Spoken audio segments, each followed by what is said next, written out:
ప్రభునందు ప్రియమైన మరణాత మేలుకొలుపు అనే టీవీ కార్యక్రమానికి విచ్చేసిన మీ అందరికీ ప్రభు యేసుక్రీస్తు నామములో వందనాలు. దేవుడు మిమ్మల్ని దీవించునుగాక.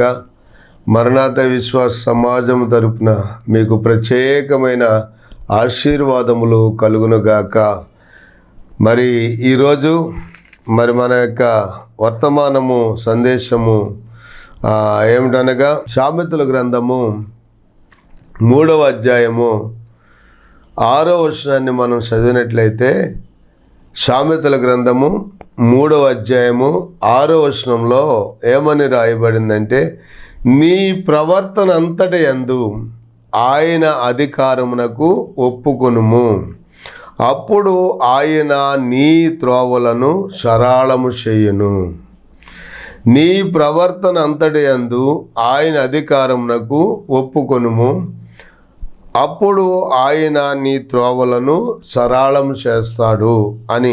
రెండో మాట మనం చూస్తే, నేను జ్ఞానిని కదా అని నీవు అనుకొనవద్దు, యెహోవా యందు భయభక్తులు కలిగి చెడుతనమును విడిచిపెట్టుము, అప్పుడు నీ దేహమునకు ఆరోగ్యమును నీ ఎముకలకు సత్తువయు కలుగును అని చెప్పి రాయబడి ఉంది. ఈ మాటను మనం గమనించినట్లయితే, మన ప్రవర్తన అంతటి యందు ఆయన అధికారమునకు మనం ఒప్పుకున్నట్లయితే దేవుడు మన త్రోవలను సరళం చేసే దేవుడై ఉన్నాడు. హల్లెలూయా.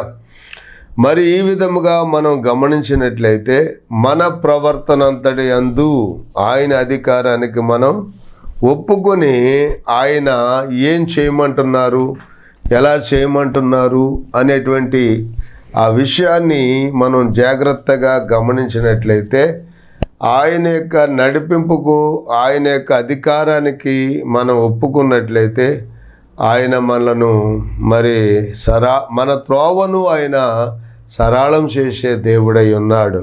చూశారా?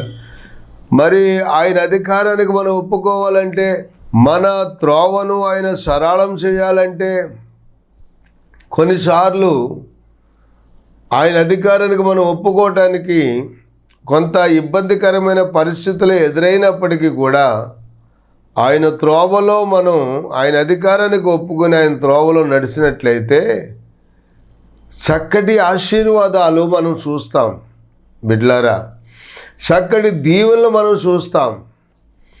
మనం మన జ్ఞానాన్ని బట్టి నేనే జ్ఞానిని కదా అని అనుకుని మరి దేవుని అందలి భయభక్తులు కలిగి ఉండకుండా మన ఇష్టానుసారంగా ప్రవర్తిస్తే మరి దేవుని యొక్క ఆశీర్వాదాలు మనం పొందలేమన్నమాట. అందుకని ఆయన అధికారానికి మనం అప్పగించుకోవాలి. ఎలాగ అప్పగించుకోవాలంటే, 26వ కీర్తన 1వ వచనంలో మనం చదివినప్పుడు, కీర్తన గ్రంథము 26వ కీర్తన 1వ వచనంలో ఏముందంటే, యెహోవా నేను యథార్థవంతుడినై ప్రవర్తించుచున్నాను, నాకు తీర్పు తీర్చుము, ఏమీయు సందేహపడకుండా యెహోవా యందు నేను నమ్మిక ఉంచి ఉన్నాను అన్నాడు. దేవునికి స్తోత్రం. ఎంత గొప్ప మాట చూశారా? నేను యథార్థవంతుడనై ప్రవర్తించుచున్నాను. రెండవది, ఏమీయు సందేహపడకుండా యెహోవా యందు నేను నమ్మిక ఉంచి ఉన్నాను. హల్లెలూయా.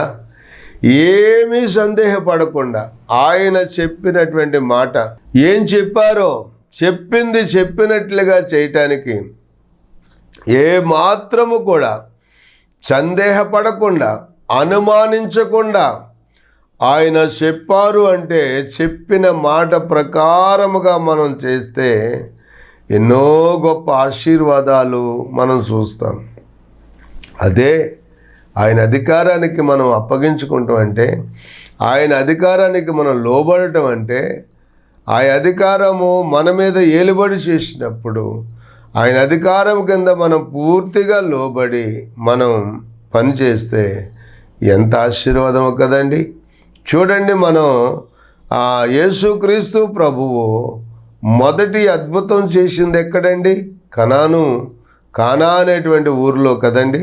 ఆ ఊరిలో మరి యేసుక్రీస్తు ప్రభువును ఆయన శిష్యులు కూడా మరి ఆ వివాహానికి ఆహ్వానించబడ్డారంట. మరి ఆ వివాహానికి ఆహ్వానించబడినప్పుడు ఆ ఇంటికి వెళ్ళగానే, యేసుక్రీస్తు ప్రభు వెళ్ళగానే అక్కడ మరియమ్మ తల్లిగారు ఉన్నారు. ఆమె చాలా కంగారు పడుతూ కలవరపడుతూ యేసు ప్రభు దగ్గరకు వచ్చి, నాయనా ఇప్పుడు వచ్చావా? మరి అంతా అయిపోయింది, ద్రాక్షారసం అయిపోయింది, ఈ ఇంటి వారు చాలా అవమాన పాలైపోయేలాగున్నారు, మరి ఏం చేయాలో తెలియకుండా ఉంది అని చెప్పి కంగారు వచ్చేసి యేసు ప్రభుతో ఆ విషయాన్ని చెబుతున్నప్పుడు యేసు ప్రభు అన్నారు, అమ్మా నువ్వు కలవరపడకు, సందేహపడకు, నువ్వేమాత్రము కూడా భయపడకు, నా సమయం ఇంకా రాలేదు, నువ్వు వెళ్ళు, నీ పని చూసుకో అని చెప్పారు. అప్పుడు వెళుతూ ఆమె ఏం చెప్పిందంటే ఒక చక్కటి మాట చెప్పింది, ఆయన మీతో చెప్పినది చేయండి. దేవునికి స్తోత్రం. ఆయన మీతో చెప్పినది చేయుడి అని చెప్పేసి అక్కడ పరిచారకులకు ఆజ్ఞాపించేసి వెళ్ళిపోయింది. ఆ తరువాత యేసు ప్రభు వాళ్ళకి ఏం చెప్పారంటే, అక్కడ ఖాళీగా ఉన్నటువంటి 6 రాతి బాణల నిండా మరి అంచుల మట్టుకు నీళ్లు నింపండి అని ప్రభు చెప్పారు. అంచుల మట్టుకు నీళ్లు నింపండి అని ప్రభువు చెప్పినప్పుడు వాళ్ళు ఏం చేశారంటే, ఏమీ సందేహపడకుండా మరి ఆ యొక్క రాతి బాణల నిండా నీళ్లు నింపేశారు. బిడ్డలారా, నీళ్లు నింపేశారా? నీళ్లు నింపిన తరువాత ప్రభు ఏం చెప్పారు, ఇప్పుడు ఈ నీళ్లు ముంచి విందు ప్రధాని దగ్గరికి తీసుకుని పొండి అన్నాడు. ఏమండి, పోసింది వాళ్ళే, నింపింది వాళ్ళే, ఇప్పుడు నింపిన నీళ్లు మరి తీసుకెళ్ళేది కూడా వాళ్ళే. అప్పుడు వాళ్ళకి ఏం సందేహం రావాలి? అయ్యో, ఇందులో పోసింది నీళ్ళే కదా, ద్రాక్షరసం కాదు కదా, ఇప్పుడు ఈ నీళ్లను మనం ముంచి అక్కడ తీసుకుని వెళితే వాళ్ళు ఏం చేస్తారు? వాళ్ళకి నీళ్లు పోసామనుకోండి గ్లాసుల్లో, వాళ్ళు తాగటానికి ద్రాక్షారసం పోయాలి, కానీ నీళ్లు పోసామనుకోండి, నీళ్లు పోస్తే ఏం చేస్తారు వాళ్ళు? ఏమండి, వెంటనే కళ్ళు ఎరజేయరు, పెటామని మనం కొట్టరు అని ఇటువంటి ఆలోచనలు ఏమీ రాకుండా, ఏమాత్రము కూడా సందేహపడకుండా ప్రభు చెప్పినట్లుగా చేశారు. దేవునికి స్తోత్రం. అంటే ప్రభు యొక్క అధికారానికి వాళ్ళు అప్పగించుకున్నారు. వాళ్ళ ప్రవర్తన అంతటి యందు కూడా ప్రభు యొక్క అధికారానికి వాళ్ళు అప్పగించుకున్నారు. సరే, ఇప్పుడు ముంచి నీళ్లు విందు ప్రధాని దగ్గరికి తీసుకుని పోతే అక్కడ ఏం జరిగింది అద్భుతం అంటే, వీళ్ళు ముంచినప్పుడు నీళ్ళే, కానీ తీసుకువెళ్ళేటప్పుడు మాత్రం అది ద్రాక్షారసంగా మారిపోయింది. దేవునికి మహిమ కలుగును గాక. ద్రాక్షారసంగా మారిపోయినప్పుడు ఆ నీళ్లు రుచి చూసినప్పుడు అని రాయబడింది అక్కడ. ఎంత అద్భుతం చూశారా? ద్రాక్షారసం రుచి చూసినప్పుడు అని రాయబడలా, ఆ నీళ్లు రుచి చూసినప్పుడు విందు ప్రధాని ఆశ్చర్యపోయాడంట. పెండ్లి కుమారు దగ్గరకు వచ్చి అంటాడంట, ఇదిగో నీవు ఇదివరకును మంచి ద్రాక్షారసం ఉంచుకున్నావు నీవు అంటాడంట. దేవునికి స్తోత్రం. అంటే చాలామంది ఏం చేస్తారంట, ముందుగా మంచి ద్రాక్షారసం పోసి జనులు కాస్త మత్తుగా ఉన్నప్పుడు జబ్బు రసం పోస్తారు. నీవైతే ఈ ముందుకి కూడా మరి మంచి ద్రాక్షారసం దాచి ఉంచుకున్నావు, చాలా రుచికరంగా, చాలా మధురంగా, చాలా దీవెనకరంగా ఉంది అని విందు ప్రధాని వచ్చి పెండ్లి కుమారునితో మాట్లాడుతున్నట్లుగా మనం చూస్తున్నాం. యేసుక్రీస్తు ప్రభువు మరి కానా అనేటువంటి ఊరిలో ఆయన చేసిన అద్భుతం, మహాద్భుతమైనటువంటి ఆ గొప్ప సూచక క్రియ మరి అక్కడ జరిగింది అంటే కారణం ఏంటో తెలుసా? వారి ప్రవర్తన అంతటి యందు ప్రభు యొక్క అధికారమునకు ఒప్పుకున్నారన్నమాట. అర్థమవుతుందండి? మన ప్రవర్తన అంతటి యందు మన ప్రభు యొక్క యేసయ్య అధికారానికి మనం అప్పగించుకున్నప్పుడు, ఒప్పుకున్నప్పుడు ఇదిగో శూన్యములో కూడా సమస్తాన్ని కలుగు చేస్తాడు. లేని దానిని ఉన్నట్లుగా పిలవగలుగుతాడు. నీ జీవితంలో ఏదైతే లేదు అయిపోయింది అనుకుంటున్నావో ఉన్నట్లుగానే పిలిచి అద్భుతమైన కార్యం చేస్తాడు యేసయ్య. అయితే మనం చేయవలసిన పని ఏంటండి? మన ప్రవర్తన అంతటి యందు ఆయన అధికారమునకు ఒప్పుకోవాలి. మన ప్రవర్తన అంతటి యందు, మన మాటలో కానీ, చూపులో కానీ, మన క్రియల్లో కానీ, మరి మన విధానంలో కానీ, మన ప్రార్థనలో కానీ, పాటల్లో కానీ, పరిచర్యలో కానీ ఏది చేసినా మన ప్రవర్తన అంతటి యందు ఆయన అధికారానికి మనం అప్పగించుకున్నట్లయితే, ఆయన అధికారానికి మనం ఒప్పుకున్నట్లయితే అద్భుతమైనటువంటి కార్యము దేవుడు మన జీవితంలో చేస్తాడు. ఆ కానా పెండ్లి విందులో ఎలాంటి అద్భుతం చేశాడో దేవుడు, అలాగే నీ జీవితంలో, నా జీవితంలో, మన జీవితంలో ఆయన అధికారానికి మనం ఒప్పుకుని మనం ప్రవర్తించి నడిచినట్లయితే మన జీవితంలో కూడా అలాంటి అద్భుతాన్ని దేవుడు చేస్తాడు. ఆ గృహానికి మరి ద్రాక్షారసం అయిపోయిన తర్వాత ఇక ఏముంది, సిగ్గు, అవమానం, నింద కలుగుతుందని అక్కడున్న వాళ్ళు భావించారు. కానీ వాళ్ళు చేసిన తెలివి కలిగినటువంటి పని ఏంటంటే యేసు ప్రభువుని, ఆయన శిష్యులను మొదట అక్కడ ఆహ్వానించినందువల్ల ఆ కొరతను తీర్చాడు యేసయ్య. దేవునికి స్తోత్రం. ఆ పోయింది అనుకున్నటువంటి గౌరవాన్ని పోకుండా నిలబెట్టాడు. అందుకనే ఆయన జపన్య గ్రంథంలో 3వ అధ్యాయములో ఆ చివరి వచనాల్లో రాయబడి ఉంది. ఏమని తెలుసా? ఆయన నీకు మంచి పేరును ఖ్యాతిని కలుగు చేస్తాడు అని. హల్లెలూయా. ఆయన నీకు మంచి పేరును ఖ్యాతిని కలుగు చేస్తాడు. ఆయన మన ప్రవర్తన అంతటి యందు ఆయన అధికారానికి మనం ఒప్పుకున్నట్లయితే ఆయన మనకు మంచి పేరును ఖ్యాతిని కలుగు చేస్తాడు. అవమానానికి ప్రతిగా రెట్టింపు ఘనతనిచ్చే దేవుడు యేసయ్య. మనం పోగొట్టుకున్న దానిని తిరిగి మరలా మనకు అనుగ్రహించేవాడు యేసయ్య. కనుకనే ప్రభునందు ప్రియమైన దేవుని బిడ్డలారా, ఈ రోజున మరి మన ప్రవర్తన అంతటి యందు ఆయన అధికారానికి అప్పగించుకున్నట్లయితే, మన ప్రవర్తన అంతటి యందు ఆయనకు మనం లోబడి మనం జీవించినట్లయితే, ఇదిగో ఇక్కడ దావీదు చెప్తున్నాడు కదా, యెహోవా నేను యథార్థవంతుడనై ప్రవర్తించుచున్నాను, ఏమీ సందేహపడకుండా యెహోవా యందు నేను నమ్మిక ఉంచి ఉన్నాను అన్నాడు. కనుక ఏమీ సందేహపడకుండా ప్రభువు ఏం చెప్తున్నాడో ఆ పనిని మనం చేసినట్లయితే మనకు ఎంత గొప్ప దీవెనో. రండి మనం అబ్రహాము యొక్క జీవితంలోనికి వెళ్ళినట్లయితే మరి చూడండి, అక్కడ మనం గమనిస్తే ఆదికాండము 22వ అధ్యాయము, ఆదికాండము 22వ అధ్యాయము 1వ వచనం మనం చదివితే అక్కడ ఏమనుందంటే, దేవుడు అబ్రహామును పరిశోధించెను. ఎట్లనగా ఆయన ఏమన్నాడంటే, అబ్రహామా అని పిలవగా అతడు చిత్తము ప్రభువా అనెను. అప్పుడైన నీకు ఒక్కడై ఉన్న నీ కుమారుడిని అనగా నీవు ప్రేమించు ఇస్సాకుని తీసుకుని మోరియా దేశములకు వెళ్ళి అక్కడ నేను నీతో చెప్పబోవు పర్వతములలో ఒకదాని మీద దహన బలిగా అతనిని అర్పించుము అని చెప్పాడు దేవుడు. దేవునికి స్తోత్రం. ఇదెంత కష్టమో చూడండి. లేక లేక వృద్ధాప్యాయమందు పుట్టినటువంటి కుమారుణ్ణి, ఆ కుమారుడు ఏకైక కుమారుడు తర్వాత వృద్ధాప్యంలో పుట్టాడు కనుక ఆ బిడ్డను చాలా అల్లారు ముద్దుగా మరి ఎంతో ప్రేమతో ప్రేమిస్తూ పెంచుకుంటున్నటువంటి ఆ కుమారుని తీసుకుని వెళ్ళి మోరియా పర్వతములలో ఒక దాని మీద నాకు బలి అర్పణ చేయమని దేవుడు చెప్పినప్పుడు నిజముగా అది ఎంత కష్టతరమైనటువంటి పని. మనం ఏ విధంగా కూడా మానవులుగా మనమైతే మనం ఏమి చేయలేము. కానీ అబ్రహాము ఆయన ప్రవర్తన అంతటి యందు దేవుని యొక్క అధికారానికి ఒప్పుకుని అదుగో ఆయన చెప్పడమే తడవు తెల్లవారకుండానే లేచాడంట. మరి అబ్రహాము లేచి ఏం చేశాడండి?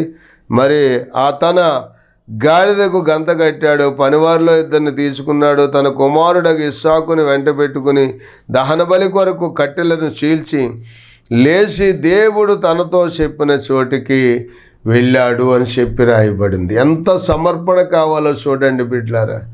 తనకున్న ఏకైక కుమారుని బలి అర్పణగా అర్పించడానికి మరలా తెల్లవారుజామున లేచి తన పనివారిని సిద్ధం చేసుకుని కట్టెలు చీల్చి ఆ కట్టెలు గాడిద మీద వేసుకుని తన కుమారుడు బలి అర్పించడానికి తీసుకుని వెళ్ళిపోయాడు. కారణం ఏంటో తెలుసా? అబ్రహాము తన యొక్క ఆ ప్రవర్తన అంతటి యందు దేవుని యొక్క అధికారానికి ఒప్పుకున్నాడు, లోబడ్డాడు. దేవుడు చెప్పినట్లుగానే దేవుడు చెప్పిన చోటుకి ఆయన తన కుమారుణ్ణి తీసుకుని బలి అర్పణకు వెళ్ళిపోయాడు. అక్కడ బలిపీఠం కట్టారు. తన కుమారుడని ఇస్సాకుని మరి కాళ్ళు చేతులు కట్టి బలిపీఠం మీద పెట్టినప్పుడు కత్తి ఎత్తి అతన్ని వధించబోతూ ఉండగా మనం ఆదికాండము 22 అధ్యాయము 10-11 వచనాల్లో మనం చూస్తూ ఉన్నాం. యెహోవా దూత పరలోకము నుండి అబ్రహమా అబ్రహమా అని అతన్ని పిలిచెను అనే మాటను మనం చూస్తున్నాం. వెంటనే అతడు అన్నాడు, చిత్తం ప్రభువా అనెను. అప్పుడు ఆయన అన్నాడు, ఆ చిన్నవాని మీద చేయవేయకము, అతనినేమీయూ చేయకము.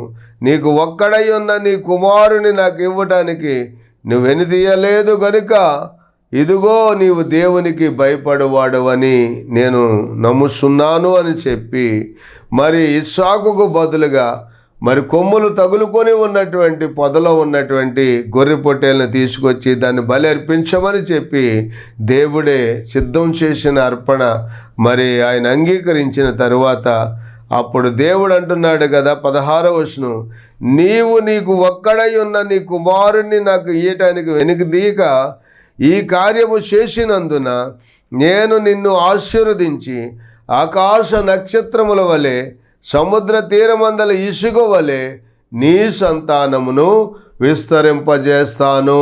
దేవునికి స్తోత్రం. నిశ్చయముగా విస్తరింపజేయుదును. నీ సంతతి వారు తమ శత్రువుల గవిని స్వాధీనపరుచుకొందురు. నీవు నా మాట వినినందున భూలోకములోని జనములన్నీ నీ సంతానము వలన ఆశీర్వదించబడునని మరి నా తోడని నేను ప్రమాణం చేస్తున్నాను అని దేవుడు మరి అబ్రహామును ఆశీర్వదించినట్లుగా మనం చూస్తూ ఉన్నాం. ప్రియమైన దేవుని బిడ్డలారా, చూడండి, కొన్నిసార్లు మన ప్రవర్తన అంతటి యందు దేవుని అధికారానికి ఒప్పుకోవాలంటే నిజంగా అబ్రహాము యొక్క జీవితంలో వచ్చిన ఆ పరిశోధనలో ఆ పరీక్షలో అబ్రహాము నిలిచాడు, నెగ్గాడు, గెలిచాడు. మనం ఇక్కడ ఈ మాటను మనం గమనిస్తే మనకు పరీక్షలు వచ్చినప్పుడు, శోధనలు వచ్చినప్పుడు వాటిలో మనం నిలవాలి, పరీక్షల్లో గెలవాలి, విజయాన్ని పొందాలి. కనుక ఇక్కడ మనం గమనిస్తున్నట్లయితే అబ్రహాము తన ప్రవర్తన అంతటి యందు దేవుని యొక్క అధికారానికి ఒప్పుకున్నాడు. కనుకనే మరి తన కుమారుణ్ణి బలి అర్పించడం ఎంత కష్టతరమైన పరిస్థితి అయినప్పటికీ కూడా ఆయన బలి అర్పించడానికి తన కుమారుణ్ణి తీసుకుని మోరియా పర్వతములలో ఒకదాని మీద బలి అర్పించమన్నప్పుడు ఆయన తన కుమారుణ్ణి తీసుకుని వెళ్ళి బలి అర్పించేసినట్లుగా తన హృదయంలో సంపూర్ణమైన యాగముగా అర్పించేశాడు కుమారుణ్ణి. దేవునికి స్తోత్రం. అది ఎంత కష్టతరమైనప్పటికీ కూడా, అందుకనే భక్తులు అన్నారు, లేక లేక వృద్ధాప్యమందు ఏకైక కుమారుని ఇచ్చింది నీవే, లేక లేక వృద్ధాప్యమందు ఏకైక కుమారుని ఇచ్చింది నీవే, ఇచ్చిన నీవే బలి కోరగా, ఇచ్చిన నీవే బలి కోరగా, తెచ్చి నీకు అర్పించిన అబ్రహాముల నేనేమైనా ప్రభువా నిన్నే స్తుతిస్తాను, నాకేమున్నా ప్రభువా నీకర్పిస్తాను. నేనేమైనా ప్రభువా నిన్నే స్తుతిస్తాను, నాకేమున్నా ప్రభువా నీకర్పిస్తాను. నేనేమయ్యున్నానో నీ దయ వలనేనయ్యా, నేనేమయ్యున్నాను నీ దయ వలనేనయ్యా. నాకున్నవన్నీయు నీవిచ్చినవేనయ్యా, నాకున్నవన్నీయు నీవిచ్చినవేనయ్యా. నేనేమైనా ప్రభువా నిన్ను స్తుతిస్తాను, నాకేమున్నా ప్రభువా నీకర్పిస్తాను. చూశారా బిడ్డలారా, భక్తుని యొక్క సమర్పణలో, అబ్రహాము యొక్క జీవితంలో ఆ విధమైన గొప్ప సమర్పణ, అతని ప్రవర్తన అంతటి యందు దేవుని అధికారానికి ఒప్పుకున్నాడు గనుకనే దేవుడు ఈ రోజున అబ్రహామును జనములకు తండ్రిగా చేసి, సారామును జనములకు తల్లిగా చేశాడు. దేవుడు వారిద్దరిని ఆశీర్వదించి, ఇదిగో రాజుల సమూహములు నీ గర్భముల నుండి వస్తారని చెప్పి ఆశీర్వదించాడు. భూలోకములోని జనములన్నీ నీ మూలంగా, నీ సంతాన మూలంగా ఆశీర్వదించబడును అని చెప్పాడు. అట్టి ఆశీర్వాదములు అబ్రహాము పొందాడంటే దానికి కారణం ఏంటంటే తన ప్రవర్తన అంతటి యందు ప్రభు యొక్క అధికారానికి ఒప్పుకున్నాడు దేవుని బిడ్డలారా. అలాగే ఇస్సాకు కూడా మరి ప్రభు చెప్పారు, కరువు కాలంలో నువ్వు ఉన్నావు, ఆ కరువు కాటకాలు వచ్చినప్పటికీ కూడా నీవు ఈ దేశమందు ఉన్నవాడై విత్తనం వేయి, నువ్వు కరువు వచ్చింది కదా అని మరి అబ్రహాము మరి ఆ దేశంలోనికి, ఐగుప్తు దేశానికి వెళ్ళాడు మొదటి కరువులో. అయితే నువ్వు అలాగ వెళ్ళొద్దు, నువ్వు ఇక్కడే పరవాసిగా ఉండు, నేను నిన్ను ఆశీర్వదిస్తాను, నేను నీకు తోడై ఉండి నిన్ను ఆశీర్వదించి మరి నిన్ను గణపరుస్తాను, నేను హెచ్చిస్తాను. ఏలైనగా నీకును నీ సంతానమునకు నీ దేశములన్నీ ఇచ్చి నీ తండ్రి అయిన అబ్రహాముతో చేసిన ప్రమాణమును నెరవేర్చి ఆకాశ నక్షత్రముల వలె నీ సంతానమును నేను విస్తరింపజేస్తాను. మరి నీ సంతానము వలన సమస్త భూలోకములోని సమస్త జనులు ఆశీర్వదించబడతారు అని అబ్రహాముతో దేవుడు చెప్పినప్పుడు, మరి ఆదికాండము 26:12 ఏమని రాయబడిందంటే, ఇస్సాకు ఆ దేశమందు ఉన్నవాడై విత్తనము వేసి ఆ సంవత్సరము 100 ఫలము పొందెను. యెహోవా అతనిని ఆశీర్వదించెను గనుక ఆ మనుషుడు గొప్పవాడయ్యను. అతడు మిక్కిలి గొప్పవాడగు వరకు క్రమక్రమంగా అభివృద్ధి పొందుతూ వచ్చాను అని చూస్తున్నాం. బిడ్లారా చూడండి, తండ్రి అయినటువంటి అబ్రహాము కాలంలో మరి దేవుని యొక్క అధికారానికి, అతని ప్రవర్తన అంతటి యందు దేవుని అధికారానికి ఒప్పుకున్నాడు కనుక దేవుడు అబ్రహాముని ఆశీర్వదించాడు. తన కుమారుడైన ఇస్సాకు కాలంలో కూడా మరి కరువు కాటకాలు వస్తే మరి ఆయన ఐగుప్తు దేశానికి వెళతాడేమో అని నువ్వు వెళ్ళవద్దు, నువ్వు ఈ దేశమందే పరవాసివై ఉండు, ఇక్కడే ఉండి నువ్వు విత్తనం వేసినట్లయితే నేను ఆ విత్తనాన్ని ఫలింపు చేస్తాను అని ప్రభువు చెప్పారు. కనుక ఇస్సాకు ఆ దేశమందు ఉన్నవాడే విత్తనం వేసి 100 ఫలము పొందాను అని చెప్పి ఈ వాక్యంలో మనం చూస్తూ ఉన్నాం. కారణం ఏంటి అంటే అక్కడ తండ్రి అయినటువంటి అబ్రహాం అయినా, ఇక్కడ కుమారుడైనటువంటి ఇస్సాకు అయినా ప్రభు యొక్క అధికారానికి ఒప్పుకున్నారు.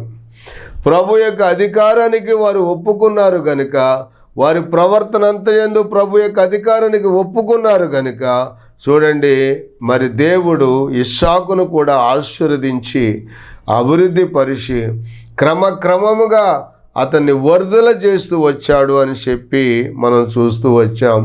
మరి వారు ఇస్సాకు ఆశీర్వదించబడటం చూసినప్పుడు శత్రువులైనటువంటి ఫిలిష్తీయులు తండ్రి కాలంలో తవ్వినటువంటి బావులు మరి మన్ను పోసి పూర్తి చేశారంట. అసూయతో వారు పూర్తి చేశారు.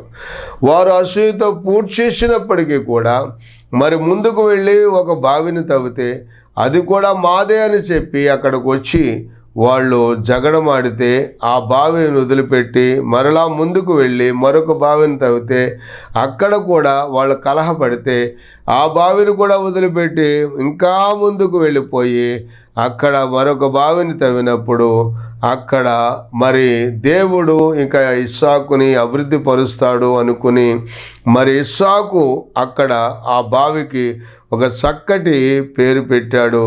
అది రెహబోతు అని చెప్పి పేరు పెట్టాడు. అక్కడ మనం గమనిస్తే బిడ్లారా, మరి దేవుడు అబ్రహామును ఆశీర్వదించినట్లే తన కుమారుడైన ఇస్సాకును కూడా ఆశీర్వదించాడు. ఇలాగున మనం చూస్తే మరి దేవుడు ఇక్కడ ఆశీర్వదించిన తర్వాత ఆయనకు ఒక బలిపీఠం కట్టించి ఆయన నామమున ఇస్సాకు అక్కడ ప్రార్థన చేసినట్లుగా మనం చూస్తూ ఉన్నాం. తర్వాత శత్రువులైనటువంటి ఫిలిష్తీయులు అబీమెలెకును అతనితో ఉన్నటువంటి వారు వచ్చి ఆనాడు అబ్రహాము దగ్గర కూడా మరి ఆ మాట చెప్పారు. ఏమన్నారంటే, నీవు చేయు పనిలోనూ నీవు చేయు ప్రయత్నాలన్నిటిలోనూ నీ దేవుడైన యెహోవా నీకు తోడై ఉన్నాడు అని ఆ రోజున ఆ అబ్రహాముతో చెప్పారు. ఆదికాండం 21 అధ్యాయము మరి 22వ వచనంలో మనం చూస్తే అక్కడ ఆ కాలమందు అబీమెలెకును అతని సేనాధిపతి అయిన పీకోలును అబ్రహాముతో మాట్లాడి, నీవు చేయు పనులన్నిటిలోనూ దేవుడు నీకు తోడై ఉన్నాడు గనుక అనే మాటను మనం చూస్తూ ఉన్నాం. ప్రతి పనిలోనూ దేవుడు మనకు తోడుగా ఉంటే అబ్రహాం ఎలాగైతే దీవించబడ్డాడో అలాగే మనం కూడా దీవించబడతాం బిడ్డలారా. అయితే మన ప్రవర్తన అంతటి యందు ఆయన అధికారానికి ఒప్పుకున్నప్పుడు అలా దీవించబడతాం.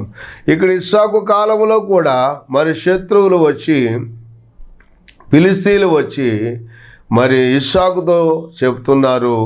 అది 28వ వచనం, 26 అధ్యాయం 28వ వచనంలో అక్కడికి వచ్చి ఏమన్నారు, యెహోవా నీకు తోడై ఉండుట మేము చూసాము అన్నారు. రెండవది 29వ వచనం చివరి భాగంలో యెహోవా ఆశీర్వాదమును పొందినవాడవు అని చెప్పి మరి ఇస్సాకుతో మాట్లాడుతూ ఉన్నారు. కనుక మరి తండ్రి అయినటువంటి అబ్రహాము మరి దేవుని ప్రవర్తనకు ఆయన అధికారం అంతటికి తన ప్రవర్తన ఒప్పుకున్నాడు కనుక అబ్రహాము ఆశీర్వదించబడ్డాడు. మరి అలాగే ఇస్సాకు కూడా తన ప్రవర్తన అంతటి యందు దేవుని అధికారానికి ఒప్పుకున్నాడు కనుక ఇస్సాకును కూడా దేవుడు ఆశీర్వదిస్తూ వచ్చాడు. అలాగనే మరి ఆయన ప్రజలమైన మనం కూడా మరి అబ్రహాము ఇస్సాకుల్లాగా మనం దీవించబడాలి అంటే మరి కానా పెండ్ల విందులో కొదువ కొరతలు తీర్చి ఆ కుటుంబాన్ని దేవుడు దీవించి గౌరవ ఘనతలకు పాత్రలుగా చేశాడు. అంటే ప్రభు యొక్క అధికారానికి వాళ్ళు ఒప్పుకున్నారు కనుక ఆ అధికారము మన ప్రవర్తన అంతటి యందు ఆయన అధికారానికి ఒప్పుకుంటే మనం కూడా ఆ రీతిగానే దీవించబడతాం, ఆశీర్వదించబడతాం. దేవుడు మిమ్ములను మీ కుటుంబాలను బహుగా దీవించి అబ్రహాం ఇస్సాకు యాకోబుల వలె దేవుడు దీవించునుగాక.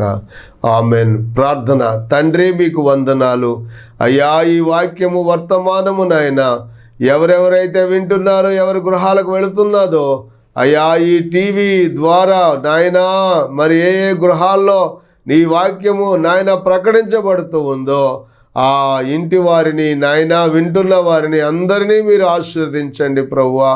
అయ్యా ఈ టీవీ వారిని కూడా మీరు ఆశీర్వదించండి. అనేక ప్రాంతాలకు నాయన తండ్రి టీవీ ద్వారా నాయన ఈ వాక్యము నాయన అందజేస్తూ ఉన్న టీవీ వారిని, వీరి సిబ్బందిని, వీరి కుటుంబాలను మీరు ఆశీర్వదించండి. అలాగే నాయన ఈ వాక్యం వినుచున్న ప్రజలను కూడా ఆశీర్వదించండి.